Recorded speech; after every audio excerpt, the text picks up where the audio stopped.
Hello guys, എൻ്റെ അടുത്തൊരു വ്ളോഗിലേക്ക് എല്ലാവർക്കും സ്വാഗതം. എപ്പോഴത്തെയും പോലെ തന്നെ ഇന്ന് ഞാൻ ലേറ്റ് ആയിട്ട് എണീറ്റു. രാവിലെ ഒരു ദോശ കഴിച്ചു. എണീറ്റിട്ടുണ്ടെ ദോശ കഴിച്ചു. പിന്നെ എനിക്ക് വിശക്കാൻ തുടങ്ങി. അപ്പോൾ പിന്നെ ഞാൻ ഉച്ചക്കത്തേന് ഫുഡ് വെക്കാൻ ലഞ്ച് റെഡിയാക്കാമെന്ന് വിചാരിച്ചു. അപ്പോൾ ഇന്നലെ ഞാൻ സെപ്റ്റോയിൽ നിന്ന് വഴുതനങ്ങ വാങ്ങിച്ചിട്ടുണ്ടായിരുന്നേ. വഴുതനങ്ങ. എന്നിട്ട് ഞാൻ അത് കട്ട് ചെയ്തു. പിന്നെ ഒരു സവോളയും കട്ട് ചെയ്തിട്ട് ഇത് ഈ ഒരു പാനിലാട്ടോ ഞാൻ വെക്കുന്നത്. എനിക്കിഷ്ടം ഇങ്ങനത്തെ പാനിൽ വെക്കാനായിട്ട്. നോൺ സ്റ്റിക്കിനേക്കാളും ഇങ്ങനത്തെ പാനിലായിരിക്കും നമ്മൾ ഈ തോരനൊക്കെ വെക്കുന്നത് നല്ലത്. അപ്പം ജസ്റ്റ് കടുകിട്ടു. പിന്നെ ഞാൻ അരിഞ്ഞു വെച്ച വഴുതനങ്ങയും സവാളയും ഞാൻ ആഡ് ചെയ്തു. പിന്നെ നമ്മുടെ ഇത്തിരി ഉപ്പും ഞാനൊന്ന് ഇളക്കി കൊടുത്തതിന് ശേഷം ഇച്ചിരി ഉപ്പും മഞ്ഞപ്പൊടിയും കൂടി ഇട്ടിട്ട് ഒന്ന് മിക്സ് ചെയ്യും നല്ല രീതിയിൽ. ഞാൻ അടച്ചു വെച്ച് വേവിക്കാറില്ല കേട്ടോ. കുറച്ചു നേരം ഇതിങ്ങനെ ഇളക്കി കൊടുത്താൽ മതി. വെള്ളം അടച്ചു വെച്ച് വേവിച്ചിട്ടുണ്ടെങ്കിൽ വേഗം വെന്ത് പോവും. അപ്പം ഒരു ടേസ്റ്റ് എനിക്ക് തോന്നിക്കില്ല.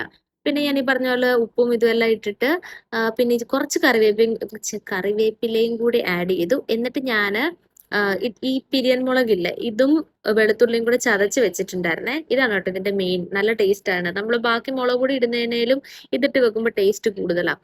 അങ്ങനെ ഇതാ റെഡി ആയിക്കൊണ്ടിരിക്കുക. ഞാനത് ജസ്റ്റ് ഒന്ന് ഇളക്കി കൊടുത്തിട്ടുണ്ട്. അങ്ങനെ ലാസ്റ്റ് നമ്മുടെ കറി റെഡിയായി. പിന്നെ ഞാൻ രസം വെക്കാൻ തുടങ്ങി. രസത്തിന് തക്കാളി ഇതില്ലായിരുന്നു കേട്ടോ, ഇഞ്ചി ഇല്ലായിരുന്നു. അപ്പൊ തക്കാളി, വെളുത്തുള്ളി, നമ്മുടെ കറിവേപ്പില വെച്ചിട്ടാണ് ഞാൻ വെക്കുന്നത്. പിന്നെ നമ്മുടെ രസത്തിന്റെ പൗഡർ ഞാൻ വാങ്ങിച്ചിട്ടുണ്ടായിരുന്നു.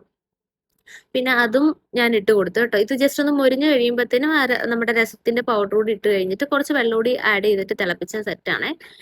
നമ്മൾ നാടൻ വെക്കുന്ന അത്രയും ടേസ്റ്റ് വരില്ല, എന്നാലും കുഴപ്പമില്ല. പിന്നെ ഞാൻ ജസ്റ്റ് ഇതാ ചോറ് വെച്ചു കേട്ടോ. അപ്പൊ ഇത്രയാണ് ഇന്ന് ഞാൻ റെഡി ആക്കിയിട്ടുള്ളത്. അങ്ങനെ ചോറ്, അച്ചാറ്, വഴുതനങ്ങ കൂട്ടി കഴിച്ചു. അത്ര